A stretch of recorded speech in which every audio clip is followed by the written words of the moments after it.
Hello నమస్తే, welcome to reality check. ఆంధ్రప్రదేశ్లో ఎన్నికల జరిగిన తీరు ఎలా ఉంది, ఆంధ్రప్రదేశ్లో ప్రజలు ఎవరికి పట్టం కట్టారు అనే అంశంపైన చాలా పెద్ద చర్చ రాష్ట్ర వ్యాప్తంగా జరుగుతోంది.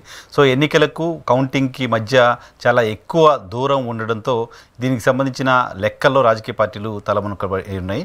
సో ఈ అంశానికి సంబంధించి ఆంధ్రప్రదేశ్లో పోలింగ్ సరళి ఎలా ఉంది అనే దానిపైన మనతో మాట్లాడడానికి రాష్ట్ర ప్రభుత్వ సలహాదారు సోషల్ జస్టిస్లో మాజీ ఎమ్మెల్సీ జూపూడి ప్రభాకర్ గారు మనతో పాటు లైవ్లో జాయిన్ అవుతున్నారు. సార్ నమస్తే, వెల్కమ్ టు ఇహా. నమస్కారం సార్. ఏంటి ఎలా జరిగింది? సోషల్ జస్టిస్ అనే మీ దానికి అడ్వైజర్ కాబట్టి మొత్తం ఎలక్షన్ అంతా సోషల్ జస్టిస్ చుట్టే తిరిగింది అనేది ప్రచారం. ఎస్ సార్, కనపడుతుందా? 100% అదే కనపడుతుంది సార్. ఎందుకంటే సోషల్ జస్టిస్ అనే కన్నా డాక్టర్ బాబాసాహెబ్ అంబేద్కర్ భారత రాజ్యాంగాన్ని ఇచ్చినప్పుడు ఏం కావాలి ఈ దేశంలో అని కోరుకున్నాడు. అంటే అంతరాలు ఉన్నటువంటి సమాజాన్ని సమాంతరంగా తీసుకొచ్చి ఈ గ్యాప్స్ని బిల్డ్ చేయటం కోసం పాలక వర్గంగా వచ్చిన రాజకీయ పార్టీ ప్రభుత్వంగా ఉన్నప్పుడు ఏం చేస్తే అంతరాలు పోతాయి. దీన్ని మనం 1952 నుంచి జరిగిన మొట్టమొదటి ఎన్నికల నుంచి ఒక 10 సంవత్సరాల్లోనే అసలు బాబాసాహెబ్ అంబేద్కర్ ఏం చెప్పారంటే 10 సంవత్సరాల తర్వాత రిజర్వేషన్స్ కూడా ఎత్తేయమన్నాడు. ఏ రిజర్వేషన్స్? మళ్ళీ మా వాళ్ళు ఎవరన్నా అవి పొలిటికల్ రిజర్వేషన్స్. ఓకే. ఎందుకన్నాడంటే పాలక వర్గంగా వచ్చినటువంటి రాజకీయ పార్టీ ఈ దేశంలో ఉన్నటువంటి అంతరాల మొత్తాన్ని కూడా ఒక 10 సంవత్సరాల్లో మీరు గ్యాప్లు ఫిల్ చేయకపోతే మీరు పనికి మాలిన బ్యాచ్ అని మేము భావించాల్సి వస్తుంది. అంటే ఇన్ఎఫిషియెంట్ పాలకవర్గంగా. అది ఆయన అనుకున్నట్టుగానే ఎక్కడ కరెక్ట్గా ఎవరు చేయలేదు. అందుకే పొలిటికల్ రిజర్వేషన్స్ ఎవ్రీ 10 yearsకి పొడిగించుకుంటూ వస్తున్నారు. ఇప్పుడు 6 సార్లు పొడిగించారు. అంటే దీన్ని ఎవరు ఫెయిల్యూర్ అనాలి? పాలకపక్షాలు ఫెయిల్యూర్, అంతే కదా. కాబట్టి ఇక్కడ ఫెయిల్ అయింది దేశంలో ఉన్న ప్రజలు కాదు, పేదవాళ్ళు కాదు, లేదా దళితులు కాదు, లేదా ఊరికి దూరం ఉన్న వాళ్ళు కాదు, మిడిల్ వర్గంలో ఉన్నటువంటి మధ్యతరగతి వాళ్ళు కాదు. అసలు ఇవన్నీ మాట్లాడకూడదు. మిడిల్, ఊరికి దూరంగా చర్చ ఉండకూడదు, అసలు ఉండకూడదు. ఈ పోవాలనే అనుకున్నాడు, కాలేదు. కాబట్టి పొడిగించుకుంటూ పోయారు. జగన్మోహన్ రెడ్డి గారు వచ్చిన తర్వాత దాన్ని అటెంప్ట్ చేయడం కోసం ప్రారంభించాడు. ఈ మీరు అన్నారు సోషల్ జస్టిస్ అనే ఒకటి, దీన్ని ఎంతకాలం ఈ విధంగా మనం అరుగును పెట్టి పరిపాలిద్దాం. ఓకే. అంటే అది పొలిటికల్ ఎజెండా కాదా? సీరియస్ ఎఫర్ట్, చాలా సీరియస్ ఎఫర్ట్. నేను ఎందుకంటే ఓదార్పు యాత్రలో ఒక భాగస్థుడుగా ఆయనతోటి మొట్టమొదటి నుంచి 6 సంవత్సరాలు తిరిగినటువంటి ఒక వ్యక్తిగా నేను చెప్తున్నాను. రాజశేఖర రెడ్డి గారు మరణించిన తర్వాత ప్రకాశం జిల్లాలో చాగిచెర్ల అనే ఒక గ్రామంలోకి మేము వెళితే సాయంత్రం 6 తర్వాత చిన్న గుడిసె, పూరి గుడిసె ఇట్లా ఉంటుంది కప్పు. మేము ముందెళ్ళి చూసాం. ఇంట్లోకి వెళ్ళి ఆ చనిపోయిన ఆయన భార్య పిల్లల్ని పలకరించి రావటం, అదే ఓదార్పు. జగన్మోహన్ రెడ్డి గారు వచ్చారు. అప్పుడు ఓన్లీ ఎంపీగా ఉండి అది కూడా రిజైన్ చేశాడు. వచ్చిన తర్వాత ఆ ఇంటి తలుపు చూస్తున్నాడు ఇటు పోవాలని.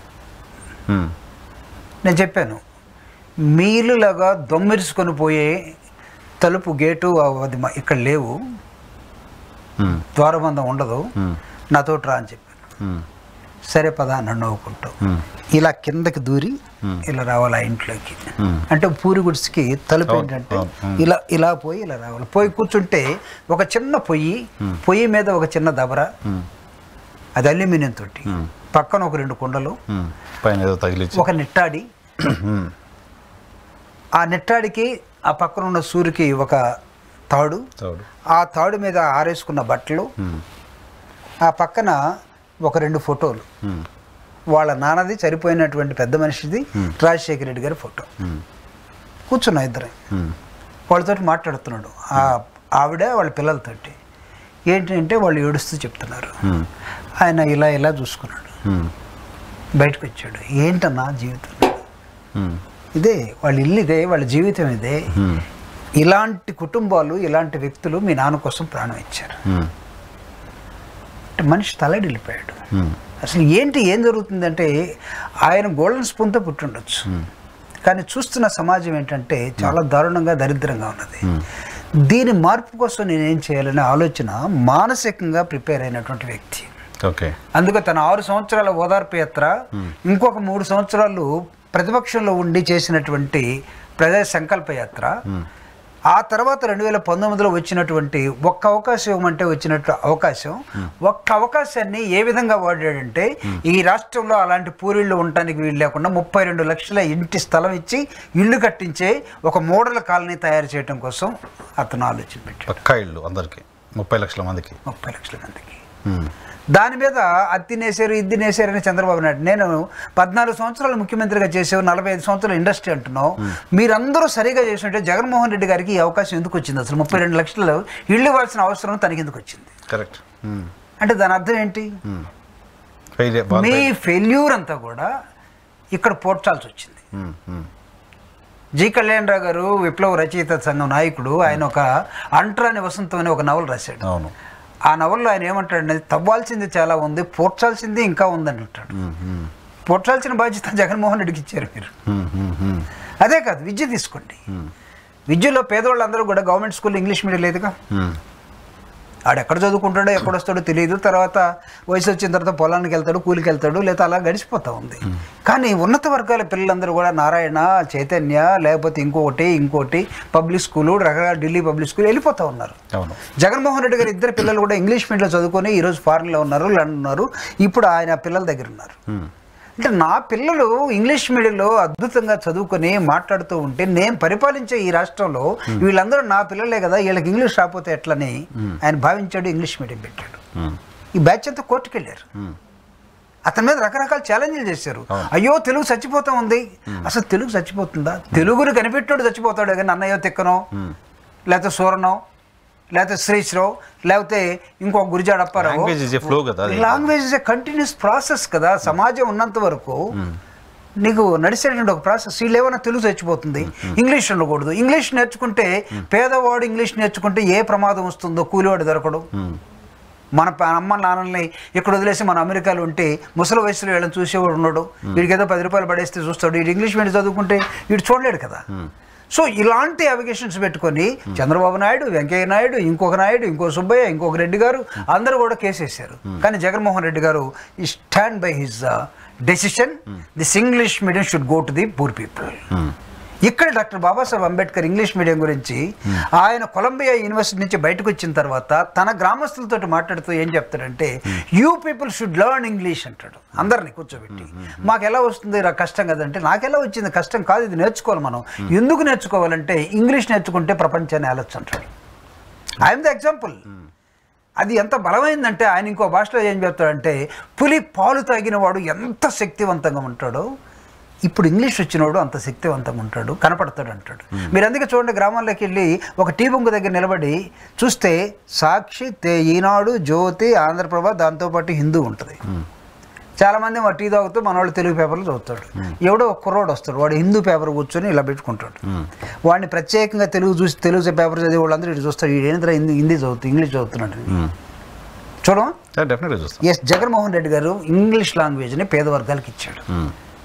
అంటే సోషల్ జస్టిస్ని జగన్మోహన్ రెడ్డి గారు తీసుకొచ్చి ఈరోజు 55,000 మంది డాక్టర్స్ని, నర్సెస్ని, అసలు మన సిటీస్లో ఫ్యామిలీ డాక్టర్ అని ఒకటి పిలుచుకుంటాం. మన దగ్గర డబ్బులు ఉన్నాయి. ఫ్యామిలీ డాక్టర్ చాలా సంపన్న కుటుంబాలకు ఫ్యామిలీ డాక్టర్లు తప్ప లేదు కదా. బంజారా హిల్స్, జూబ్లీ హిల్స్, లేదా పెద్ద వెళ్ళాలి ఓ ఫ్యామిలీ డాక్టర్ ఫోన్ చేయటం ఎట్లా ఉంది. కేసీఆర్ గారికి ఎంఏ రావు గారు ఫ్యామిలీ డాక్టర్ గారు, ఆయన విజయనగర కాలనీలో ఉంటాడు. కేసీఆర్కి ఏమైనా అయిందంటే ముందు ఈయన చెప్తారు ప్రెస్ మీట్. ఈరోజు జగన్మోహన్ రెడ్డి గారు వచ్చిన తర్వాత ఫ్యామిలీ డాక్టర్ కాన్సెప్ట్ని గ్రామాల్లో తీసుకెళ్ళాడు కదా. మొత్తం 4 కోట్లు 4.5 కోట్లు. అసలు నీకు విలేజ్ మొత్తం కూడా ఒక నర్సు, ఒక డాక్టరు, ఒక వెహికల్ వేసుకొని నీ ఇంటికి వచ్చేసి పొద్దున్నే బీపీ ఉందా, షుగర్ ఉందా, ఈసీజీ ఎలా ఉంది, ఎక్కడైనా నొప్పి ఉంటే మొత్తం కూడా నీకు రిపోర్ట్ ఇచ్చేస్తున్నారు కదా. అంటే ఈ ట్రాన్స్ఫర్మేషన్, ఒకవైపు ఇళ్ల స్థలాలు, ఒకవైపు పొలాలు, ఒకవైపు భూములు, రెండో వైపు విద్య, మూడో వైపు ఆరోగ్యం, ఇవన్నీ తీసుకొని రైతుల కోసం, అదేవిధంగా పేదల కోసం, లేదా అట్టడుగు వర్గాల కోసం ఆయన చేసి పడినటువంటి తపనంతా కూడా ఇది సోషల్ జస్టిస్లో భాగమే కదా. ఈ తపనంతా ఓట్ల కోసం పడిన తపన అని అనుకునే వాళ్ళకి సార్, ఓటు అనేది 5 సంవత్సరాల తర్వాత సార్. ఇప్పుడు అదే కదా సార్, దాని గురించి మనం మాట్లాడుతుంటే వద్దాం. ఓటు అనేది 5 సంవత్సరాలు. అందుకే జగన్మోహన్ రెడ్డి గారు దానికి కూడా ఎక్కువ ప్రాధాన్యత ఇవ్వలేదు. వీళ్ళు తపన పడ్డట్టుగా జగన్మోహన్ రెడ్డి గారు ఎప్పుడైతే అధికారంలోకి వచ్చాడో నెక్స్ట్ వీక్ నుంచి ఓడిపోయి నెక్స్ట్ వీక్ నుంచే జగన్మోహన్ రెడ్డి గారి మీద ఇతను అతన్ని ఏమని సైకో అని, ఇతని పరిపాలన చేత కదని, అతను కూల కొడతాడని, ఇతను కూల్చేస్తాడని, ధ్వంసం చేస్తాడని మొత్తం ప్రచారం చేసి మేము రాకపోతే ఈ రాష్ట్రం ఏమైపోతుంది మీరే ఆలోచించుకోండి. ప్రజలను కూడా తిట్టారు వీళ్ళు. మీరు పొరపాటును మమ్మల్ని ఓడించారు, ప్రజలు పొరపాటు చేశారు, ఈసారి తప్పు చేయబోకండి, అసలు మేము లేకపోతే ఈ దేశాన్ని ఈ రాష్ట్రాన్ని ఎవడు పరిపాలిస్తారో అనుకున్నారా మీరని ప్రజలు కూడా తిట్టాడు చంద్రబాబు నాయుడు గారు. ఆయనకి తోడేడు ఈయన ఏదే పాలలో సేవ వేస్తే పెరుగైనట్టుగా పవన్ కళ్యాణ్ గారు. సో ఆ విధంగా అంటే మేమే సమర్థులమని మీరు ఫస్ట్ నుంచి చేశారు. కానీ జగన్మోహన్ రెడ్డి గారు 5 సంవత్సరాలు పరిపాలించి కూడా ఇంత వెల్ఫేర్ని ఇంత రెవల్యూషనరీగా తీసుకొచ్చిన తర్వాత కూడా ఎలక్షన్కి వచ్చేసరికి ఏమన్నాడు తెలుసా? ఒక మనిషికి నిజంగా గట్స్ ఉండాలండి, రాజకీయ నాయకుడికి నాకు తెలిసి ధైర్యం ఉండాలి. ఏమడిగాడు? నా వల్ల మన ప్రభుత్వం వల్ల మీ కుటుంబానికి ఏమైనా మేలు జరిగిందని భావిస్తే ఆశీర్వదించండి. లేకపోతే అవసరం సార్ మీరు senior journalist, I think you might seen near about 10-15 elections చూసి ఉంటారు, చదివి ఉంటారు. భారతదేశంలో ప్రధానమంత్రుల దగ్గర నుంచి ముఖ్యమంత్రుల దాకా ఇలాంటి స్టేట్మెంట్ ఇచ్చినాడు ఎవడన్నా ఉన్నాడా దేశంలో? ఈవెన్ గ్రామ సర్పంచ్ ఇవ్వలేదు కదా. గ్రామ సర్పంచ్కి ఉన్న వాళ్ళు ఇవ్వలేరు. మళ్ళీ ఎలా ఇచ్చాడు? నెక్స్ట్ ఎలక్షన్స్ గురించి ఇప్పుడు పనిచేస్తున్న భావించేవాడైతే నెక్స్ట్ ఎలక్షన్స్లో ఆ మాట మాట్లాడదు కదా. ఆయనకి ఎలక్షన్స్ అనేవి సెకండరీ. ఏది మన సర్వీస్ ఒక దేవుడు అవకాశం ఇచ్చి నిన్న కూడా ఒక ఇంటర్వ్యూలో ప్రేయర్ చేస్తారా మీరంటే రజనీకాంతుడు అనుకుంటాను. ఎస్, 100% ప్రేయర్ చేస్తాను. ప్రేయర్ చేస్తే మీకు ఏమైనా ఫలితాలు వస్తాయంటే అది మొత్తం దేవుడికి వదిలేస్తామండి అన్నాడు. దేవుడికి వదిలేస్తాం, తర్వాత ప్రేయర్ చేయటం వరకే మన డ్యూటీ. అంటే తను పరిపాలనకి ఇచ్చినటువంటి 5 సంవత్సరాల కాలంలో తను ఏమనుకున్నంటే ఒక స్పీడ్ ట్రాన్స్ఫర్మేషన్ జరగాల్సిన అవసరం ఉంది అని అనుకున్నాడు. అందుకే అంతరాల్ని డాక్టర్ బాబాసాహెబ్ అంబేద్కర్ చెప్పినటువంటి సూత్రాలు ఏదైతే ఉన్నాయో దాన్ని స్పీడ్గా తీసుకురావడం కోసం ఒక ప్రయత్నం చేశాడు. There are so many speed breakers. ఒకడు ఢిల్లీ మొత్తాన్ని కూడా ఆంజనేయుడు గారి పర్వతాన్ని ఎత్తినట్టుగా ఢిల్లీ మొత్తాన్ని తీసుకొచ్చి చంద్రబాబు నాయుడుకి తోడుగా పెట్టి ఒక పవన్ కళ్యాణ్ వచ్చాడు. అసలు ఎప్పుడెప్పుడు వీళ్ళని ఓడించాలనే చంద్రబాబు నాయుడు గారు జైలుకు పంపించినా సరే వాడు కొడుకుని పంపి పార్టీ మొత్తాన్ని సరెండర్ చేసేస్తాం మోడీ దగ్గరికి వెళ్ళి లేకపోతే అమిత్ షా దగ్గరికి వెళ్ళి నువ్వు అన్కండిషనల్ సపోర్ట్ అని ఇచ్చిరా, మనం బయటికి రాకపోతే కష్టం, ఇప్పుడు నా వయసు అనేకమైన శారీరక జబ్బులు వస్తున్నాయన్నారు. హాస్పిటల్లో నీకు జైల్లో ఉంటేమో శారీరకమైనటువంటి నీకు డిసీజెస్ అన్నీ వచ్చాయి, సర్టిఫికేట్ బయటకు వచ్చిన తర్వాత ఉండవండి అవి. ఏ డాక్టర్ దగ్గరికి వెళ్ళారు కంటిన్యూస్గా? డాక్టర్ సర్టిఫికేట్ చూపించండి మీరు. జగన్మోహన్ రెడ్డి గారేమో సైకో అదేదో పబ్జీ ఆడుతున్నాడు అన్నారు పరిపాలించేవాడు. మీరు జైల్లో 53 రోజులు మీరు వెళ్తే అయ్యో నేను తట్టుకోలేకపోతున్నాను, నాకు అనేకమైన జబ్బులు ఉన్నాయి, ఆ జబ్బులు బయట పనిచేయలేదా? భారత రాజ్యాంగ సూత్రాలకి కట్టుబడి పనిచేసినటువంటి వ్యక్తి ఎవడెక్కడా? ప్రభుత్వాన్ని ప్రజలకు వాడినటువంటి వ్యక్తి. ప్రజలు ఏమనుకుంటున్నారు తెలుసా? ఈరోజు బారులు తిరిగినటువంటి ఉమెన్, డాక్టర్ బాబాసాహెబ్ అంబేద్కర్ ఆశించినటువంటి ఉమెన్ ఎంపవర్మెంట్ ఆంధ్రప్రదేశ్లో జరిగినట్టుగా ఏ దేశంలో జరగలేదు. సో ఇప్పుడు మీరు మాట్లాడుతుందంతా థియరీ, ప్రాక్టికల్ ఓకే. ఇది ఎలక్షన్ ఎజెండాగా చేయడంలో వైఎస్ఆర్ కాంగ్రెస్ పార్టీ ఫెయిల్ అయింది అనుకుంటున్నారా? ఎలక్షన్ ఎజెండా చేయగలిగామనుకుంటున్నారా? అంటే ఫెయిల్ అయిందని మేము అనుకోవట్లేదు. చేయగలిగారా ఎలక్షన్ ఎజెండా కదండి? అంటే ఎలక్షన్ ఎజెండా అంటే జగన్మోహన్ రెడ్డి గారు నాకు తెలిసి ఈజ్ వెరీ క్లవర్ అడ్మినిస్ట్రేటర్. దీన్ని ఎలక్షన్ అజెండాగా మార్చే క్రమంలో కూడా అతను ఒక సోషల్ యాంగిల్ తీసుకున్నాడు. ఓటర్ అనేవాడికి సమాజానికి ఒక ప్రశ్న అలా వదిలేశాడు. నా వల్ల నీకు మంచి జరిగింది అంటూ నువ్వు నా వైపు చూడు, దట్ ఈస్ లెఫ్ట్ యూ. అంటే అంటే ఇప్పుడు సార్ ఇప్పుడు మీరు ఇంటర్వ్యూ చేస్తున్నారు, నేను సమాధానం చెప్పాలి. నేను దిక్కులు చూశాను అనుకో, రేపు ఆ వ్యూవర్ ఏమనుకుంటాడు? మన మన మన ఈ సంభాషణని మన ఇంటర్వ్యూని అల్టిమేట్గా జడ్జి చేయాల్సింది ఎవరు? మన ఇద్దరం కాదు, వ్యూవరు. అంటే ఈ రిసీవింగ్ ఎండ్లో ఉన్నటువంటి వాళ్ళు ఎవడైతే జడ్జి చేస్తాడో వాళ్ళు ఇక్కడ న్యాయ నిర్ణేతలు ఇవ్వండి, వాళ్ళు తీసుకోవాలి. అంటే దీన్ని మనం ఏమంటాం? కృతజ్ఞత అంటాం, గ్రాటిట్యూడ్ అంటాం. లేకపోతే నిజంగా న్యాయం జరిగింది కాబట్టి ఒక చిన్న ఎగ్జాంపుల్ నేను మీకు ఇస్తాను. నా ఫ్రెండ్ ఒక అతను నెల్లూరులో పక్క విలేజ్ ఫ్యామిలీ పెట్టుకున్నాడు. రీసెంట్గా నా క్లాస్మేట్ ఒక అతను ఇంజనీర్ ఉంటే నేను హరిబాబు అనే వాళ్ళ ఇంటికి వెళ్ళాను. వాళ్ళ ఇంటి ఎదురుగానే ఉన్నాడు మూర్తి అనే ఒకరాడు. మామూలుగా ఈ చేపలకి చిన్న చిన్న మందులు ఇచ్చేటువంటి ఒక చిన్న వ్యాపారం పెట్టుకున్నాడు. వాళ్ళ మదరు వాళ్ళ కజిను ఇద్దరు కూడా వాళ్ళ ఇంట్లో ఉన్నారు. ఎలక్షన్ టయానికి వాళ్ళ అమ్మ అడిగిందట, ఎట్టి పరిస్థితుల్లో ఎలక్షన్ రోజుకి నేను ఊర్లో ఉండాలి, నన్ను ఊరికి తీసుకెళ్ళమని అడిగిందట. ఇతను ఎందుకమ్మా ఇప్పుడు అనవసరంగా 1200 ఖర్చు అవుతుంది, నాకు డీజిల్ ఇవన్నీ పోతాయి, అంత అవసరమా? లేదు, ఒకవేళ నీకు 1200 నువ్వు లెక్క వేసుకొని చెప్తున్నావు కాబట్టి నాకు 200 చాలు, నేను బస్సులో పోయేస్తాను అన్నదట. ఈ కుర్రోడు వాళ్ళ కజిన్ ఇంకోండి, ఎందుకు అంత అవసరం ఏంటి అన్నదట. లేదు 5 సంవత్సరాలు జగన్మోహన్ రెడ్డి ఆయనకి నేనేమీ అడగలేదు, ఆయన నాకు ఇచ్చినటువంటి అనేకమైన రుణాలు ఉన్నాయి, పెన్షన్ ఉన్నాయి, నేను అతను రుణం తీర్చుకోవడం కోసం అతను ఓటేసి రావాలి అన్నాడు. ఈ కుర్రోడు వాళ్ళ కజిన్ అన్నాడట, చంద్రబాబు నాయుడు 4000 ఇస్తాడు కదా, ఇతను 3000 కదా, చంద్రబాబు నాయుడుకి ఇవ్వకూడదు అన్నాడట. అతను ఇచ్చినప్పుడు చూద్దాం, 5 సంవత్సరాలు ఇతను ఇచ్చాడు కాబట్టి ఇతనికి వేద్దాం, ఒకవేళ అతను ఇస్తే 2029 వచ్చే ఎన్నికల్లో అతనికి వేద్దాంలే అన్నదంట. కృతజ్ఞత ఇచ్చాడు కాబట్టి ఇమీడియట్గా తీర్చేసుకున్నాం. అంటే ఇది ఒక చిన్న సంభాషణ. నాకు ఆ మూర్తి చెప్తే రాత్రి నాది వేరే వీడియో విని, సార్ ఈ విధంగా మా అమ్మ అంటే నేను ఆశ్చర్యపోయాను సార్. నేను చెప్పాను, నేను తీసుకొని నేను వెళ్తాను, నువ్వు జగన్ మీద ఇంత ప్రేమ పెంచుకున్న తర్వాత నేను ఆపడానికి నేను ఎవరిని అసలు కారుకి పోదాం అంటే వాళ్ళ అమ్మ హ్యాపీగా పోయిందట. ఇతనికి 2 ఓట్లు ఉన్నాయంట, నెల్లూరులో ఒక ఓటు ఉంది, అక్కడ ఒక ఓటు ఉంది, అక్కడ ఓటేసి ఈ ఓటును క్లోజ్ చేసుకున్నాడు అతను. ఓకే. సో అంటే నా పాయింట్ ఏంటంటే, దీన్ని ఎలక్షన్ ఎజెండాగా చేయకపోతే మీరు చెప్తున్నట్టుగా భారతదేశంలో ఇటువంటి, నేను కూడా బిలీవ్ చేస్తాను, ఎడ్యుకేషన్ విషయంలో జగన్మోహన్ రెడ్డి గారు తీసుకొచ్చిన సంస్కరణలు నేను అప్రిషియేట్ చేస్తాను, ఇంగ్లీష్ మీడియం కావచ్చు, మిగతా కావచ్చు. ఇది కంటిన్యూ అవ్వాలంటే ఎలక్షన్లో గెలవాలిగా. నో డౌట్ ఎలక్షన్లో గెలవాలంటే దీన్ని ఎలక్షన్ ఎజెండాగా చేయాలిగా. చేయాలి. అది చేయటంలో ఎక్కడో వెనకబడ్డారనే ఇంప్రెషన్ ఎలక్షన్ క్యాంపెయిన్లో కనపడింది. అంటే ఇప్పుడు జగన్మోహన్ రెడ్డి గారు 152 పైన మనకు సీట్లు రాబోతున్నాయి, దేశమే అవును ఏంటి కాన్ఫిడెన్స్ గురి అవబోతా ఉందని చెప్పాడు. దాని అర్థం ఏంటి? గెలవబోతున్నామని. అంటే దాని అర్థం దీన్ని ఈ ఎజెండాగా, ఎలక్షన్ ఎజెండాగా మార్చినట్టేగా. మార్చారనే కాన్ఫిడెన్స్ ఉంది అతను, ఉంది కదా. అంటే ఎలా ఉంది, బెనిఫిషియరీ అయితే ఎవరైతే ఉన్నాడో, ఈరోజు మా మీద ఒక విమర్శ కూడా ఉంది సార్, మా పార్టీ మీద. మా పార్టీ వాళ్ళు చాలామంది నాతోటి సీఎం గారి దగ్గర ఉంటావు కదా, నువ్వే మనిషి ఒకసారి చెప్పు మేమేమనుకుంటున్నావు అంటే, ఏమనుకుంటున్నాడు, ఒక మండలంలో ఉన్నట్టు ఒక నాయకుడు జనం నిద్ర లేకముందు పొద్దున్నే స్నానం చేసుకుని బట్టలు వేసుకొని మండల హెడ్ క్వార్టర్కో జిల్లా హెడ్ క్వార్టర్కో వెళ్ళి సాయంత్రం మళ్ళీ వీళ్ళందరూ పడుకున్న తర్వాత వస్తున్నాడట. ఎందుకు వస్తున్నావని అడిగాను. ఊర్లో ఓట్లు వేయించాను, మీరు గెలిచారు 19లో, నేను ఓట్లు వేయించిన తర్వాత నాకు ఏముంది ఇంకా ఏమైనా చేయడానికి, మీరు వాలంటీర్ని పెట్టుకున్నారు, మీకు పని లేదు, ఇంకా వాలంటీర్ పెట్టుకుని వాడు పోతా ఉన్నాడు, 50 ఏళ్ళకి వాడు తిరుగుతూ ఉన్నాడు, వాడు ఫీడ్బ్యాక్ ఇస్తా ఉన్నాడు, చేసుకుంటా ఉన్నాడు. నన్ను ఓటు అడిగేవాడు ఎవడు అసలు ఇక్కడ? లేకపోతే నాకు ఫలాంది కావాలని అడిగేది ఎవడు, నేను ఇప్పించేది ఎక్కడ? నేను న్యూట్రల్ అయిపోయాను కదా, నా పరువు తీశారు కదా మీరని అడిగాడు అతను. అంటే నాయకత్వాన్ని, మా కుటుంబ వారసత్వాన్ని, మా నాయకత్వాన్ని మీరు మొత్తం చంపేశారని అడిగాడు. అది నిజంగానే చాలా సీరియస్ ఇష్యూ మీ పార్టీకి సంబంధించి. మీ క్యాడర్లో అసంతృప్తి ఉన్నమాట నిజం.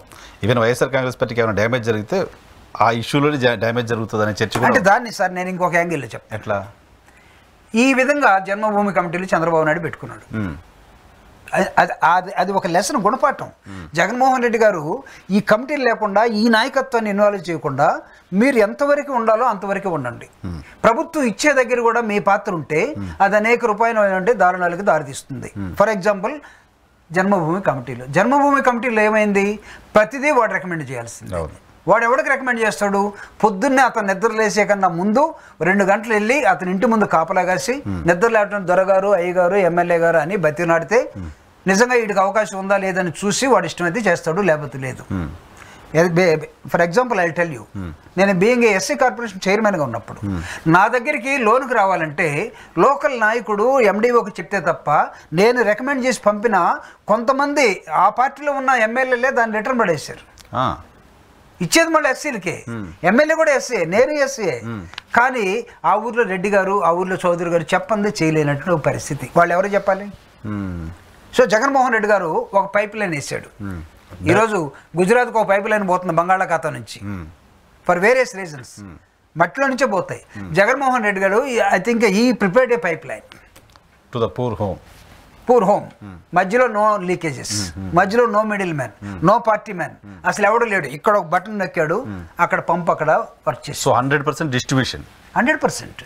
ఎక్కడైనా మీరు 2,70,000 కోట్ల రూపాయలు జగన్మోహన్ రెడ్డి గారి ప్రభుత్వం పంచితే దానిలో ఇదిగో ఒక 1000 కోట్లు ఎక్కడైనా స్కామ్ జరిగిందని కనీసం చెప్పగలిగారా చంద్రబాబు నాయుడు గారు కానీ, పవన్ కళ్యాణ్ గారు?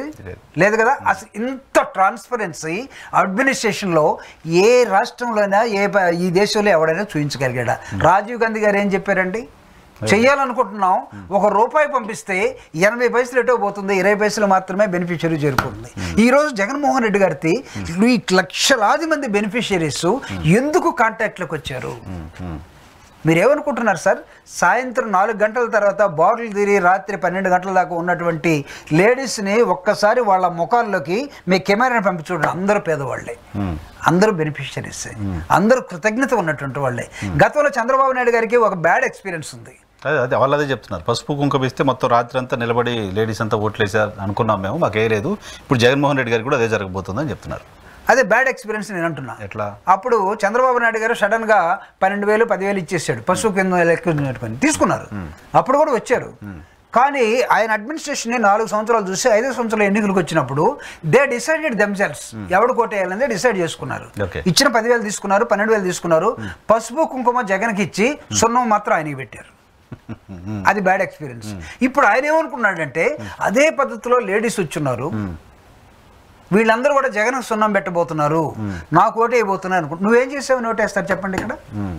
What is your contribution to the? చెప్తున్నాడుగా 4,000 పెన్షన్ ఇస్తారని. ఎస్, అదే పెన్షన్ ని జగన్మోహన్ గారు ఇస్తారంటే, జగన్మోహన్ రెడ్డి గారు ఇస్తారంటే నువ్వేమన్నా ఇది అది శ్రీలంక అయిపోతుందన్నావా, వెనిజులా అయిపోతుందన్నావా, ఈ రాష్ట్రాన్ని అప్పుల్లోకి నెట్టిందన్నావా? ప్రజలు సామాన్యులైనా సరే వాళ్ళకి ఆలోచన ఉంది కదా. ఈరోజు ఎవరికి మనం ఎడ్యుకేట్ చేయాల్సిన అవసరం లేదు, న్యూస్ పేపర్ ఇవ్వాల్సిన అవసరం లేదు, టీవీలో అవసరం లేదు. ఈ ఫోన్లో ఉన్నటువంటి వాడికి ఉన్నటువంటి వాట్సాప్ లేకపోతే మెసేజ్ చాలు. ప్రతి వాడు ఒక విలేకరే, ప్రతి వాడు ఒక టీచరే, వాడికి తెలుసు ఎవడేం చేస్తున్నాడు. జగన్ని విమర్శించి జగన్ మంచి చేస్తే అప్పుల్లోకి వెళ్ళిన రాష్ట్రాన్ని 3,000 నుంచి 4,000 ఇస్తే నిజంగా ఇతను ఇవ్వగలడా, ఇవ్వలేడా? కాబట్టి ఓట్ల కోసమే వచ్చాడా? ఇందాక ముస్లిం అన్నది చూడు, 4,000 ఇస్తే చూద్దాం, చూసిన తర్వాత ఎలక్షన్ ఇస్తే వేద్దాం, అదే మనస్తుంది. కానీ జనాలకి ఆశ ఉంటుందిగా. నేను చెప్పి ఆశని సొమ్ము చేసుకోవాలని వీళ్ళు, ఆశని నింపాలని జగన్మోహన్ రెడ్డి గారు, వాళ్ళ కళని డ్రీమ్ని నిజం చేయాలని జగన్మోహన్ రెడ్డి గారు, వాళ్ళని కళల్లోనే ఉంచాలనేది చంద్రబాబు నాయుడు. ప్రజలకు అర్థమైపోయింది. అంటే 14 సంవత్సరాలకు ముఖ్యమంత్రిగా చేసిన తర్వాత ఈ రాష్ట్ర రాజకీయాల్ని, దేశ రాజకీయాల్ని ప్రభావితం చేసినటువంటి ఒక సీనియర్ మోస్ట్ నాయకుడు, నూతనంగా ఏర్పడిన ఆంధ్రప్రదేశ్లో ఒక రాజధాని లేకుండా, ఒక గవర్నెన్స్ లేకుండా అట్టర్లీ ఫెయిల్ అయినటువంటి 2019 ఎన్నికలు ఒకవైపు కనపడుతున్నాయి. Why people rejected Chandrababu Naidu at the 2019 elections? ఎందుకు చెప్పండి? 2014 ఎందుకు గెలిపించారు? ఏదో కాస్త అనుభవం ఉంది, సీనియర్ నాయకుడు ఏదైనా చేస్తాడేమో. But what happen? నీ వర్గానికి, నీ మనుషులకి తప్ప ఎక్కడ కనపడలేదు. అందుకే there by they removed, they thrown out, Jagan తెచ్చుకున్నారు. జగన్ ఇప్పుడు జగన్కి ఉన్నటువంటి అడ్వాంటేజ్ అంటే పార్టీ క్యాడర్ కూడా కాదు, బెనిఫిషరీస్, రిమైనింగ్ సొసైటీ, ఆలోచించగలిగినటువంటి మనుషులు. ఆ రాష్ట్రాన్ని ఇంకా ప్రోగ్రెసివ్ వైపు తీసుకెళ్ళటం కోసం ఏం చేయాలనే తహతహలాడే మనుషులు. ఈరోజు జగన్మోహన్ రెడ్డి గారి మీద ఎందుకు ఇన్ని ఆశలతో ఉన్నారంటే ఇతను మాత్రం ఏమైనా చేయగలుగుతాడు, ఈజ్ డేర్ ఎనఫ్, మాట చెప్తే నిలబడతాడు. చంద్రబాబు నాయుడు గారికి ఆయన మాట చెప్పిన నమ్మేవాళ్ళు ఉన్నారా? విశ్వసనీయత అంటే అది విశ్వసనీయత. ఇద్దరిని పక్కన పెట్టండి సార్, ఇద్దరిని పెట్టి విశ్వసనీయతతో మాట్లాడిస్తే, విశ్వసనీయత అనే ఒక మనిషి వచ్చి వీళ్ళిద్దరిలో ఎవరు కొందని మాట్లాడితే ఈయనకి లేదని పెడేస్తారు. మీరు జగన్మోహన్ రెడ్డి గారు విశ్వసనీయత గురించి మాట్లాడుతున్నారు, చంద్రబాబు నాయుడు గారు జగన్మోహన్ రెడ్డి విధ్వంసం గురించి మాట్లాడుతున్నారు. ఏ విధ్వంసం? ప్రజావేదిక కూల్చివేయడం మొదలు పెట్టేస్తే మొత్తం రాష్ట్రంలో కంపెనీలన్నీ వెనక్కి వెళ్ళిపోయాయి. అవును, ప్రజావేదిక అది అనాథరైజ్డ్ కన్స్ట్రక్షన్ కదా. అంటే జగన్మోహన్ రెడ్డి గారు ఆ కాలువ మొత్తం కొట్టేస్తే బాగుండేదని ఆయన అనుకున్నాడేమో. ఆయన ఏమన్నా శాంపిల్ ఒకటి చూపించాడు, ఇది ఇట్లా అనాథరైజ్డ్గా ఎవడు కట్టద్దు, పర్మిషన్ లేకుండా ఎవడు కట్టద్దు, ఎవడో కట్టిన ఇంట్లో నువ్వు ఇక్కడ ఉండి వాడికి క్విట్ ప్రోక్ కింద ఇంకొకటి ఇచ్చేసి ఈ విధమైన చేస్తే లింగం నాయుడు మీ ఏమి కుదరవు అబ్బాయి, కాబట్టి ఈ ప్రజావేదికకి శాంటిటీ లేదని కొట్టేశాడు. అంటే అది లేకపోతే మీటింగ్లు జరగవా? ప్రజావేదికలు ఒక హాల్ని ఇప్పుడు ఏమైనా సినిమా హాల్ని మూసేసి ఫంక్షన్ హాల్ కట్టుకోవట్లే ఎందుకు? సినిమాలు లేవని, క్లాసులోకి వెళ్ళిపోతున్నాయి. నీకు వడ్ల మిషన్లు ఉన్నాయి కదా, మనం ఏమంటాం వాటిని, రైస్ మిల్స్ని కూల్చేసి సినిమా హాల్ చేసుకోలేదా? సినిమా హాల్ కూల్చేసి ఫంక్షన్ హాల్ చేయలేదా? ఈరోజు ఇళ్ళన్నీ ఎక్కడొస్తా ఉన్నాయి? గ్రామాల్లో వెళ్ళి పొలాల్లోకి వెళ్ళి ఒక్కొక్కటి 1 ఎకరంలో కట్టుకోవట్లేదా? కాలనీలో ఉంటున్నాడా? అది కూలిస్తే జగన్మోహన్ రెడ్డి విధ్వంసం చేసినట్లా ఎలా అవుతుంది? సో ఇప్పుడు మీరు విజయం పైన చాలా కాన్ఫిడెంట్గా ఉన్నారు. ఎస్ 100%. బట్ ఆంధ్రప్రదేశ్లో వోకల్ సెక్షన్స్లో, మౌత్ టాక్లో, బెట్టింగ్స్లో టీడీపీ అధికారంలోకి రాబోతుందని చాలా పెద్ద ఎత్తున సౌండ్ వస్తుంది, విపరీతమైన సౌండ్ వస్తుంది. అంటే సార్ సొసైటీలో ఒకటి కష్టపడి తన స్వేదాన్ని రక్తంగా మార్చుకొని ఇతరుల సొమ్ముకు ఆశపడకుండా తన కష్టమే నాకు దక్కింది అనుకునే ఒక వర్గం ఒకటి. అలా కాకుండా ఈజీ మనీకి అలవాటు పడి బెట్టింగ్లో, ప్యాకెట్లో ఇంకొక జూదం అలవాటు పడినటువంటి ఒక వర్గం ఒకటి. ఈ బెట్టింగ్లకి ఇది ఇన్ఫ్లుయెన్స్ చేయగలిగిన వర్గం ఇది. రెండో వర్గం వాడి మీద వాడు ఆధారపడి బతికే వర్గం. ఈ వర్గం ఏం చేసిందంటే జగన్మోహన్ రెడ్డిని ఎట్లయినా పక్కగా నెట్టాలని వీళ్ళు ముందుకొచ్చి ప్రతి nonsense thing started to talking. వీళ్ళు మాట్లాడటం స్టార్ట్ చేశారు. ఎల్లో మీడియాలో మాట్లాడినటువంటి అనేకమైన భాషలు పెట్టినటువంటి డిబేట్స్ హైదరాబాద్లో కూర్చొని ఆంధ్రప్రదేశ్ సబ్జెక్టు తప్ప హైదరాబాద్ సబ్జెక్టు ఏ రోజు మాట్లాడినటువంటి టీవీలు, పేపర్లు కనపడతా ఉన్నాయి. జనరల్గా ఏమనుకుంటామంటే కొంతమంది ఏదో మనం గోబెల్స్ ప్రచారం లాగా తయారైన బ్యాచ్ని మనం ఐడెంటిఫై చేసాం. ఒకవేళ అదే నిజం అనుకొని భావిస్తే బెట్టింగ్ రాయలను కట్టుకోమనండి. నేను కూడా ఛాలెంజ్ చేస్తున్నా. ఈరోజు నేను చెప్తున్నా, జగన్మోహన్ రెడ్డి గారు చెప్పినట్టుగా 151 ఫిగరు వైఎస్ఆర్ కాంగ్రెస్ పార్టీకి దాటబోతుంది. దేశం అంతా ఆశ్చర్యపోబోతూ ఉంది. ఒకవేళ పొరపాటున అక్కడ ఎవరైనా బెట్టింగ్ కట్టుంటే ఐఎమ్ అగెన్స్ట్ ఫర్ బెట్టింగ్స్. ఈ రోజు నుంచి నేను నరసింహరావు గారితో నేను డిబేట్లో కూర్చున్నా, ఈ టైం నుంచి మీరు కట్టుకుంటే వైఎస్ఆర్ కాంగ్రెస్ పార్టీ అధికారంలోకి వస్తుందని బెనిఫిట్ అవుతారు. అనవసరంగా బూడిదలో పోసిన పన్నీరు అవుతాడు కట్టుకుంటే. కానీ భయపడిపోతున్నారంట, మీ వాళ్ళు గెలుస్తామని ధీమాగా ఉన్నారు, బెట్టింగ్ అంటే భయపడిపోతున్నారంట. అదే అసలు బెట్టింగ్లకి ఎందుకు వెళ్ళాలండి? ఎవడు వెళ్తున్నాడు చెప్పనా? బెట్టింగ్లకు కూడా ఎమ్మెల్యేలు వెళ్తున్నారంట, పెద్దవాళ్ళే. ఎవడు వీళ్ళందరూ? అసలు ప్రజాసేవకు వచ్చినోడు ఎలా ఉండాలి సార్? ప్రజలంటే భయపడాలి, ప్రజలంటే ప్రేమ ఉండాలి, అభిమానం ఉండాలి. ఈ బెట్టింగ్లకి వెళ్ళేవాడికి ప్రజలంటే భయం ఉందా? ఈ డబ్బులు ఉన్నాయని చెప్పేసి అమ్మా నాన్న సంపాదించిన డబ్బులు ఉన్నాయని చెప్పేసి డబ్బులు పెంచితే ఓటేస్తారు, లేకపోతే నా ముఖం చూడకుండా నా ముఖం బాగలేదు జగన్ ముఖం చూస్తే ఓటేస్తారు అనుకొని వచ్చిన బ్యాచ్లు చాలా ఉన్నాయి ఇక్కడ. వీడు బెట్టింగ్లకి వెళ్తా ఉన్నాడు, మీ వాళ్ళు కూడా అందరూ. నేను ఐఎమ్ సారీ, నేను మా వాళ్ళు లేకపోతే నాకు వాస్తవం తెలిసిన తర్వాత I will forget even my party also.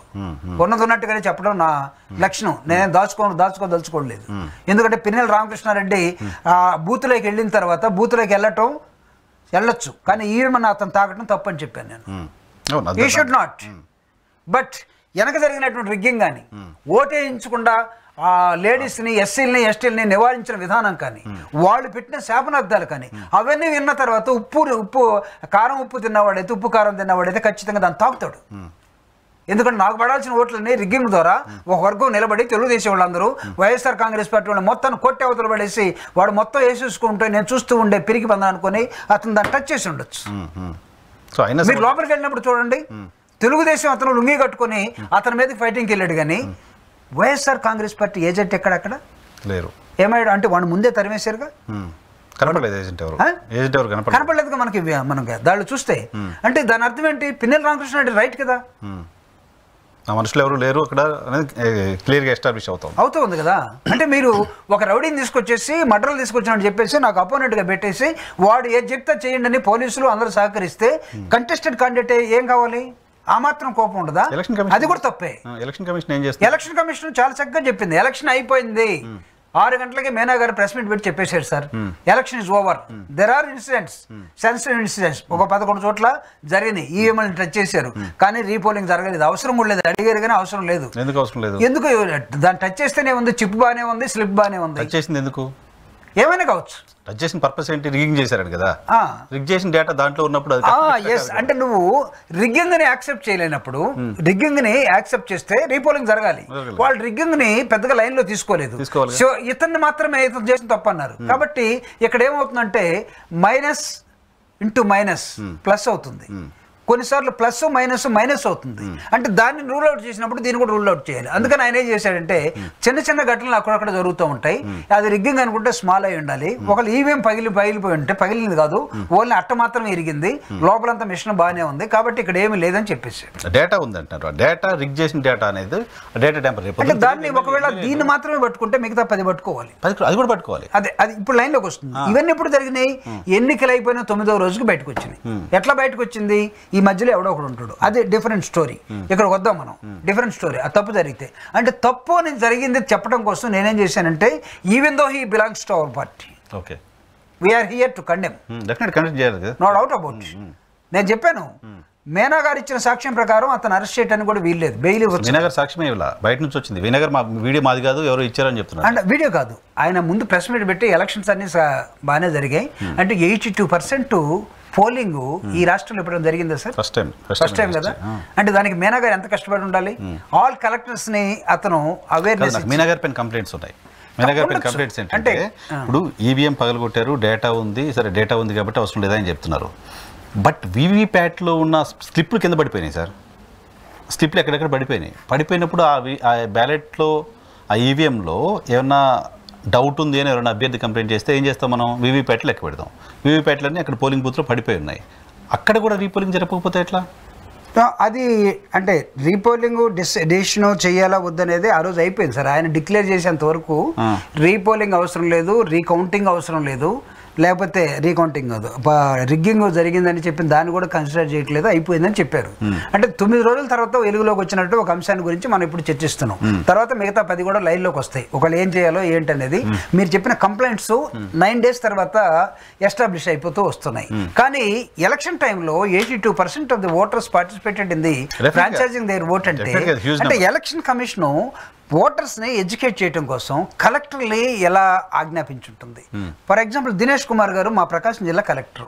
ఆయన నాకు తెలిసినటువంటి మా వాళ్ళ ఎంప్లాయీస్ చాలామంది ఏం చెప్పారంటే కలెక్టర్ గారు రకరకాల విన్యాసాలతోటి మోడల్స్ తోటి రైల్వే స్టేషన్లో, బస్ స్టేషన్లో, లేకపోతే ఎంఆర్ఓ ఆఫీస్ దగ్గర, కలెక్టర్ ఆఫీస్ దగ్గర, ప్రజలున్న దగ్గర వెళ్ళి ఓటుని ఎలా ఉపయోగించుకోవాలో చాలా బ్రహ్మాండంగా ఎడ్యుకేట్ చేశారు సార్ అని చెప్పారు.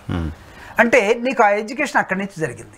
అంటే ఒకవైపు being constitutional body election commission took maximum interest to educate the voters. Number 2, political parties కూడా దీనిలో పార్టిసిపేట్ చేసి చంద్రబాబు నాయుడు గారు ప్రపంచంలో ఎక్కడున్నా మీరు రాకపోతే ఇక్కడ మేము ఓడిపోతాం, ఎన్ఆర్ఐ అందరూ డబ్బులు పెట్టుకుని రండి, లేకపోతే ఈ రాష్ట్రంలో ఉన్నటువంటి మన కమ్యూనిటీ అసలు ఇప్పుడు మనం ఓటేసుకోకపోతే, ఇప్పుడు మనం ఓడగొట్టకపోతే జీవితంలో మనం ఇంకా లేవు కాబట్టి మీరు అందరూ కూడా పోలరైజ్ కండి చేశారు. అది కూడా ఒక విధంగా ఓటు వేయడానికి కారణం అయ్యింది. దాంతోపాటు మేము విపరీతంగా డబ్బులు పంచారు వైఎస్ఆర్ కాంగ్రెస్ పార్టీ. జగన్మోహన్ రెడ్డి గారు కూడా నేను నా వల్ల మీకేమన్నా ఉపయోగం జరిగి ఉంటే మీరు మళ్ళీ నన్ను దయచేయండి అని అడిగాడు. వాళ్ళ ఇళ్లలో కూర్చోలేరు ఇంకా. అందుకే చంద్రబాబు నాయుడు గారు మీరందరూ కూడా మధ్యాహ్నం లోపలే వచ్చి ఓటేసుకోండి, లేకపోతే మధ్యాహ్నం తర్వాత ఏం జరుగుతుందో నాకు తెలియదు ఈ రాష్ట్రంలో, రావణ కష్టం కావచ్చు కాబట్టి మధ్యాహ్నం లోపలే మీ అనవాళ్ళు రమ్మంటే మొత్తం వేశారు. అయితే మధ్యాహ్నం తర్వాత బారులు తీరినటువంటి రాత్రి 10 గంటలు 12 గంటల దాకా ఉన్న వాళ్ళు ఎవరండి? వైసీపీ ఓటర్స్ వాళ్ళంతా వైసీపీ కాదా? సపోర్టర్స్. ఇందాక సున్నం పెట్టింది ఎవరికి, పసుపు కుంకుమ పెట్టింది ఎవరికి అనుకున్నాం కదా, ఇది తేడా. చూద్దాం 4వ తారీఖు తెలుస్తుంది. చివరిగా కంక్లూడ్ చేయడానికి ముందు ఎంప్లాయీస్ ఫస్ట్ 1 hour కౌంటింగ్ మొదలైన తర్వాత 1 hour 1.5 hour మొత్తం టీడీపీ వేవ్ ఉంటుంది. ఎంప్లాయీస్ మొత్తం టీడీపీకి ఓట్లేశారు అని చెప్పి చెప్తున్నారు. 4.5 లక్షల మంది ఎంప్లాయీస్ గతంలో ఎప్పుడు లేని స్థాయిలో ఓటేశారు. మీరు కూడా ఇంతకుముందు ఉద్యోగిగా పనిచేశారు, పోస్టల్ బ్యాలెట్స్. సో మీరు కూడా ఇంతకుముందు ఎంప్లాయీగా పనిచేశారు. ఏంటి ఎంప్లాయీస్ అంత నెగిటివ్ ఉందా వైఎస్ఆర్ కాంగ్రెస్ పార్టీకి? అంటే వాళ్ళల్లో నాకు తెలిసి ఎంప్లాయీస్ని డీల్ చేయటంలో కొంత మేము వెనకబడామనేది నేను అనుకున్నాను. ఫెయిల్ అయ్యారా వెనకబడ్డాం అనుకుంటున్నా. ఫెయిల్ అంటే కొన్ని రియల్ సిచ్యువేషన్స్ కొన్ని ఉంటాయి, వాటిలో గవర్నమెంట్ స్ట్రిక్ట్గా ఉండకపోతే చేసేది కూడా ఏమి ఉండదు. But negotiating across the table మొత్తం డైలాగే కదా. ఎంప్లాయీస్ అంటే మనమే కర్ర తీసుకోవాల్సిన లేదు, వాడేం బెత్తం తీసుకొని మన మీదకి రాడు. డాక్టర్ బాబాసాహెబ్ అంబేద్కర్ చెప్పినట్టుగా ఒక ధర్నా చేయలేని పని డైలాగ్ చేస్తుంది అంటాడు.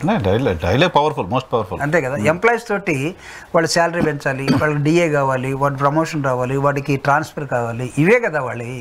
అవి చేసేటప్పుడు మనం నెగోషియేషన్ ఎలా ఉంటుందో across the table that is going to be play a major role.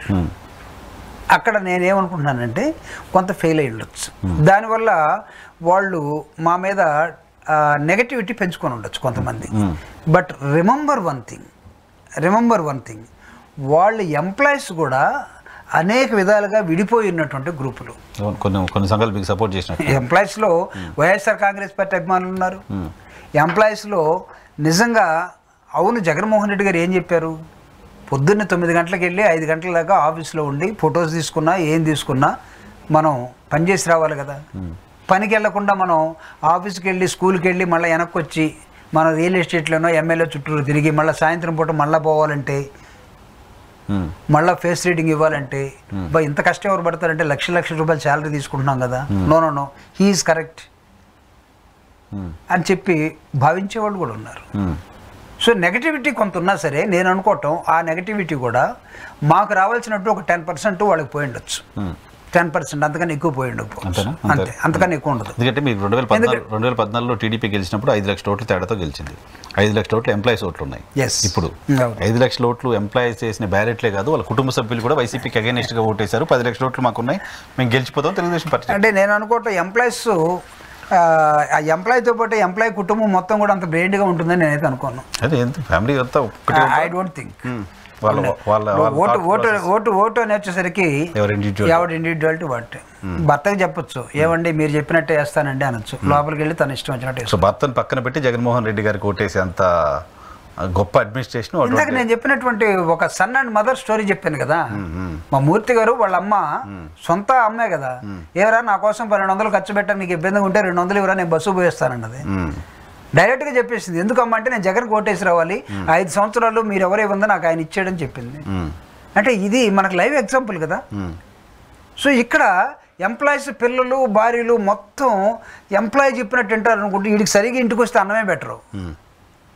5 గంటలకు ఆఫీస్ చూస్తే కాఫీ కూడా సరిగ్గా బతినాడుకోవాలా. సార్ మొత్తం మారిపోయింది సార్. ఫోన్లో బిజీగా ఉంటాం, సీరియల్లో బిజీగా ఉంటాం. నువ్వేం అక్కడేం పగలు తీసుకొచ్చావా అని అడిగి కూడా ఉన్నారు అనకూడదు కానీ. సో కాబట్టి ఇక్కడ టోటల్గా ఇన్ఫ్లుయెన్స్ అయ్యే జరిగేది లేదు. నంబర్ 1 అంటే ఇండివిజువాలిటీ వచ్చింది. ఓటు దగ్గర నాకు తెలిసి నేను అటు వేస్తున్నాను కాబట్టి మీరు కూడా ఇటు వేయండి అని కమాండ్ కూడా చేసే ఎంప్లాయీస్ కూడా ఉండకపోవచ్చు. అది ఓవరాల్గా థింక్ చేసి నేను కలెక్టివ్ ఫ్యామిలీని ఇబ్బంది పెట్టాలని నేనేం చెప్పట్లేదు. ఒకళ్ళు ఉంటే యునానిమిటీ ఆ ఫ్యామిలీలో ఉండొచ్చు. But there is a division always, there is a possibility for your vote. Yes. కాబట్టి ఎంప్లాయీస్ మొత్తం గంపగుత్తుగా తీసుకెళ్లి చంద్రబాబు నాయుడు గారికి ఆ కూటమికి ఓటేశారంటే నేను చెప్తున్నా Christian employee is there, Muslim employee is there. By seeing the element of and interference the BJP along with Telugu Desam and Janasena, వీడు ఓటేస్తాడా? వాడు ఓటేయకపోగా వాళ్ళ స్కూల్లో ఉన్న పిల్లల మొత్తాన్ని చెప్తాడు, మీ అమ్మ మీ నాన్న చెప్పండి వాళ్ళు బీజేపీతో కలిశారు, వాళ్ళు ముస్లింలకు వ్యతిరేకంగా ఉన్నారు, క్రిస్టియన్స్కి వ్యతిరేకంగా ఉన్నారు, కాబట్టి బీజేపీ కలిసినటువంటి చంద్రబాబు నాయుడు గారికి ఓటేయద్దు. ఎందుకేయద్దు? 2019 ఎన్నికల్లో మోడీని విపరీతంగా తిట్టాడు. నీ భార్య ఎక్కడ, నువ్వేం చదువుకున్నావు, నీ స్కూల్ ఎక్కడ, నీకు నిజంగా డిగ్రీ ఉందా అని అన్నీ అడిగాడు. సో ఈ పాయింట్ ఏదో బాగుంది. ఎంప్లాయీస్లో కూడా మళ్ళీ కమ్యూనిటీ వైజ్గా మీకు ఎందుకు రాదు? ఓకే. ఎంప్లాయీస్లో నాకు ప్రభాకర్ రెడ్డి గారని చింగరాయకొండలో నా ఫ్రెండ్ ఒక అతను, wife and husband both are teachers. వాళ్ళు చెప్పారు నాకు, జుబ్బుడు గారు కొన్ని అంశాల్లో బాగాలేదు, అయినా కానీ మేము ఓటు ఎవరికి ఇస్తాం? రెడ్డి గారు కదా ఆయన. అంటే హీ రివీల్డ్ నాకు there are so many SC teachers, SC employees, engineers, doctors, teachers. నా ఫ్రెండ్స్ అందరూ కూడా బోల్డ్ మంది ఇంతమంది. వాళ్ళందరూ ఏం చెప్పారు చెప్పండి? అందరూ చర్చికి వెళ్తారు, మెజారిటీ పీపుల్. వాళ్ళు ఏం చెప్పారంటే, అన్న మీరేమో టీవీల్లో బహిరంగ సభల్లో మీరు వాయించండి, మేము స్కూళ్ళల్లో మా ఎంప్లాయీస్ దగ్గర మేము వాయిస్తాం. బీజేపీతో కలిసి చంద్రబాబు నాయుడు పవన్ కళ్యాణ్ వచ్చారు కాబట్టి ఈ కూటమికి ఓటేస్తే మనకి రేపు రాజ్యాంగంలో ఉన్న హక్కులన్నీ తీసేస్తారు. మోడీ అమిత్ షా ఇద్దరు కలిసి రాజ్యాంగాన్ని మార్చడం కోసం, మనకున్న హక్కులు తీసేయడం కోసం, రిజర్వేషన్లు తీసేయడం కోసం 400 సీట్లు కావాలని అడుగుతూ ఉన్నారు.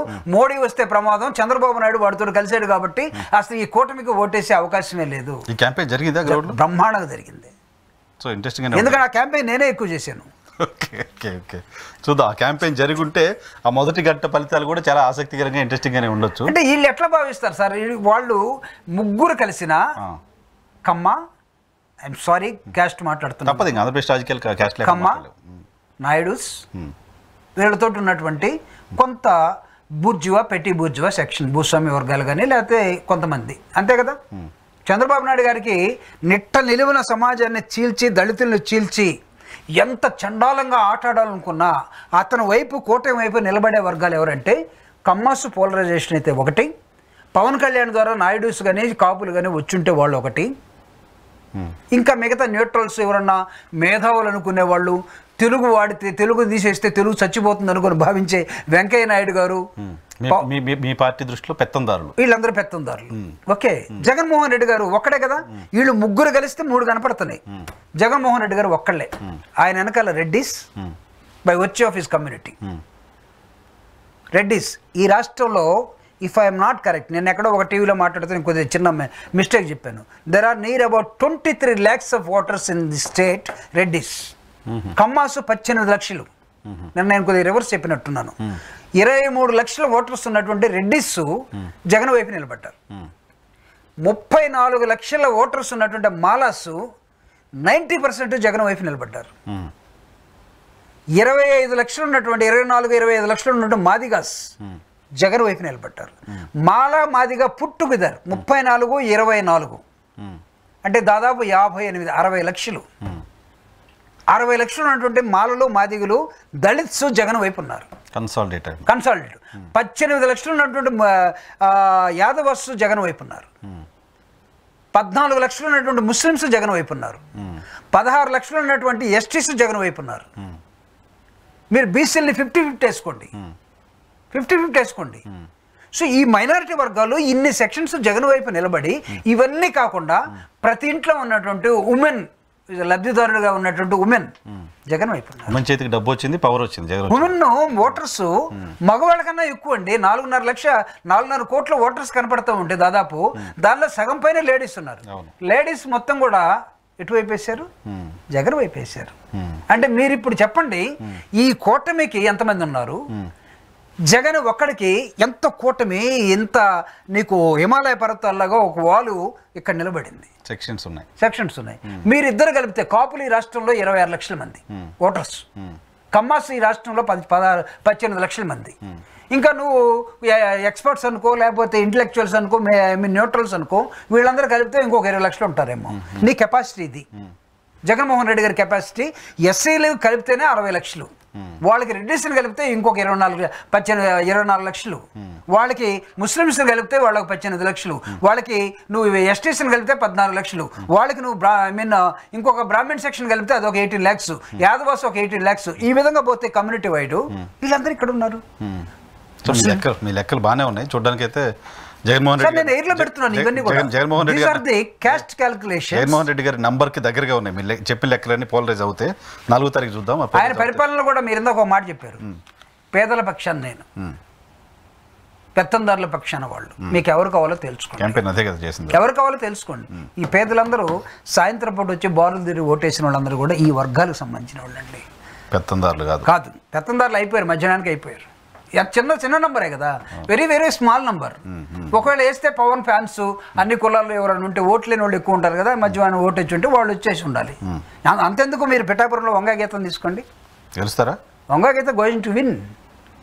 ఆవిడ చెప్తుంది ఇక్కడ స్థానికురాలు నేను 1,00,000 మెజార్టీతో గెలుస్తారు పవన్ కళ్యాణ్ అని జనసేన చూద్దాం. 4 నాడు చూద్దాం. ఒకవేళ 1,00,000 మెజారిటీ, ఎందుకంటే అక్కడేం ఎస్ఎస్సీ అని తక్కువ లేరు, మిగతా కులాలు తక్కువ లేవు. కాపులు ఉండొచ్చు, 80,000 మంది కాపులు ఉన్నారు. 80,000 మందిలో వంగ గీత గారి లెక్కల ప్రకారమే ఒక పవన్ కళ్యాణ్ గారిని చూసి ఒక 50,000 వేసినా మిగతా 30,000 ఖచ్చితంగా నాకు బడి ఉంటాయి. పోలైతే 60,000 పోలే ఉంటాయి అందులో. ఒకవేళ ఆయనకి లైన్ షేర్ ఇచ్చినా నాకు పడి ఉంటాయి. మిగతా సెక్షన్స్ అన్ని కూడా ఎస్ఎస్ నాకే వేస్తారు, ఎందుకంటే అతను చూసేయరు. ఒకవేళ ఇంకో ప్రచారం కూడా జరిగిందట, పిఠాపురంలో పొరపాటున పవన్ కళ్యాణ్ గెలిస్తే రేపు లోకల్గా ఉండే ఎమ్మెల్యే పవన్ కళ్యాణ్ తెలుగుదేశంలో టికెట్ ఇవ్వకుండా ఎగ్గొట్టినటువంటి వర్మన. పవన్ కళ్యాణ్ సినిమాలతో బిజీగా ఉంటాడు. మేము వర్మకు చెప్పుకునే పని అయితే పవన్ కళ్యాణ్కి ఎందుకు మేము ఓటేయాలి? ఇప్పుడు కాదుగా, పవన్ కళ్యాణ్ కూటమి వస్తుంది, ఆయన మంత్రి అయిపోతారు, ఉప ముఖ్యమంత్రి అయిపోతారు అని చెప్తుంటారు. ఏంటి కుప్పం పైన కూడా ఎందుకు మీరు అంత కాన్ఫిడెంట్గా ఉన్నారు? కుప్పం అని కూడా మొదలుపెట్టారు సార్. కుప్పంలో లాట్ ఆఫ్ ఎక్సైజ్ జరిగింది సార్. కుప్పంలో ఈ రోజు కాదు, చంద్రబాబు నాయుడు గారు ఎప్పుడైతే వైఎస్ఆర్ కాంగ్రెస్ పార్టీ వెలుగులోకి వచ్చి ప్రభుత్వంలోకి వచ్చిన మరుసటి రోజు నుంచే దీని మీద యుద్ధం ప్రకటించారో, ఆ రోజు కుప్పంలో కూడా ఒక యుద్ధం తయారైంది. చంద్రబాబు గారిని మాజీ ఐఏఎస్ ఆఫీసర్. లాస్ట్ టైము 2019లో చంద్రబాబు నాయుడు గారి మీద నిలబడ్డాడు. ఆయనే ఆషామాష మనిషి కాదు. Is a brought up and everything is a progressive CPM నుంచి వచ్చిన వ్యక్తి, ఎస్ఎఫ్ఐ ప్రోడక్ట్, ఐఏఎస్ ఆఫీసర్. ఆయన కుప్పంలో ఒక బీసీ క్యాండిడేట్గా నిలబడ్డాడు. ఆయన పోయిన తర్వాత అన్ఫార్చునేట్లీ వాడు కొడుకు ఇచ్చారు, వాళ్ళ కొడుకు ఎమ్మెల్సీ. తర్వాత అక్కడ జరిగిన క్యాంపెయిన్ ఇంటింటికి వాళ్ళు వెళ్ళి వైఎస్ఆర్ కాంగ్రెస్ పార్టీ, అందుకే పంచాయతీ ఎంపీటీసీలో అద్భుతంగా గెలిచారు. ఆ క్యాంపెయిన్, ఆ వర్క్, ఎలక్షనీరింగ్ మొత్తం కూడా కుప్పంలో అద్భుతంగా జరిగింది. ఈ రోజు రియల్ పరిస్థితి ఏం జరుగుతుందని నేను చెప్పలేను, కానీ రేపు ప్రజలు ఏమనుకుంటున్నారంటే అక్కడ చంద్రబాబు నాయుడు ఓడిపోబోతున్నాడు అనుకున్నారు. అంటే అక్కడ దాకా వెళ్ళారు. ఇక్కడ పవన్ కళ్యాణ్ ఓడిపోబోతావు అనుకున్నారు. ఎలాగో బీజేపీకి లేదు, బీజేపీ 0 నుంచి వచ్చేసి 1కి కుడివైపు నిలబడితే దాని వాల్యూ, 1కి ఎడవైపు నిలబడితే 0.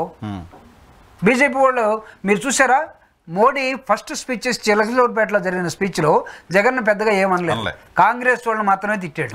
తర్వాత స్పీచెస్లో అతనికి ఉన్న మోడీకి ఉండాలి ఇన్ఫర్మేషను, అతనికి దేశం మొత్తంగా బీజేపీ పడిపోతున్నా ఆంధ్రప్రదేశ్లో జగన్ ఒక మాట అనే సాహసం వాళ్ళు చేయలేదు. అట్లనే చంద్రబాబు నాయుడు నేను ఓటేసుకోలేదు. చంద్రబాబు నాయుడు గారికి ఓటేయండి అని కూడా ఎప్పుడు చెప్పలేదు.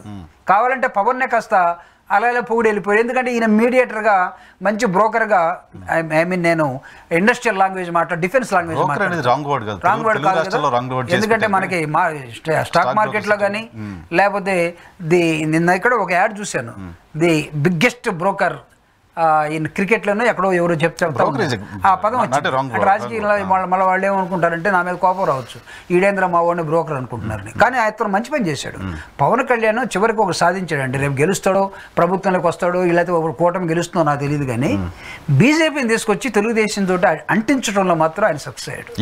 ఈ యొక్క ఎలక్షన్లో మొత్తం జగన్మోహన్ రెడ్డి గారికి సంబంధించి వ్యతిరేక శక్తులు అన్నీ కలిసి వచ్చాయి. ఈ ఎలక్షన్లో మీరు విన్ అయితే మొత్తం అందరినీ కొట్టేసినట్టు. ఎవరు లేరు, మీడియా కావచ్చు, చంద్రబాబు నాయుడు గారు కావచ్చు, పవన్ కళ్యాణ్ గారు కావచ్చు, భారతీయ జనతా పార్టీ కావచ్చు, చాలామంది మీరు చెప్తున్న మేధావులు కావచ్చు, పేర్లు తీసుకొని కానీ మేధావులు కావచ్చు, అందరూ జగన్మోహన్ రెడ్డి గారికి వ్యతిరేకంగా ఉన్నారు. ఆయన ఒక్కడే ఫైట్ చేస్తున్నారు. మీరు చెప్తున్న వర్గాలు సామాజిక కోణంలో మీరు సామాజిక సలహాదారుగా కూడా ఉన్నారు కాబట్టి సోషల్ జస్టిస్ కోసం జగన్మోహన్ రెడ్డి గారు పనిచేస్తున్నారు. జగన్మోహన్ రెడ్డి గారికి జస్టిస్ చేస్తారా లేదా ఆ సామాజిక వర్గాలు అనేది 4వ తారీఖున తెలుస్తుంది, చూస్తాం. కానీ ఇక్కడ చివరిగా నాదొక అంశం అంటే, ఒక నాయకుడు తన హృదయాన్ని ఎక్స్పాండ్ చేయగలిగితే, విత్ పవర్ వితౌట్ పవర్, అంటే రాజశేఖర రెడ్డి గారు ప్రతిపక్ష నాయకుడిగా ఉన్నప్పుడు, ముఖ్యమంత్రిగా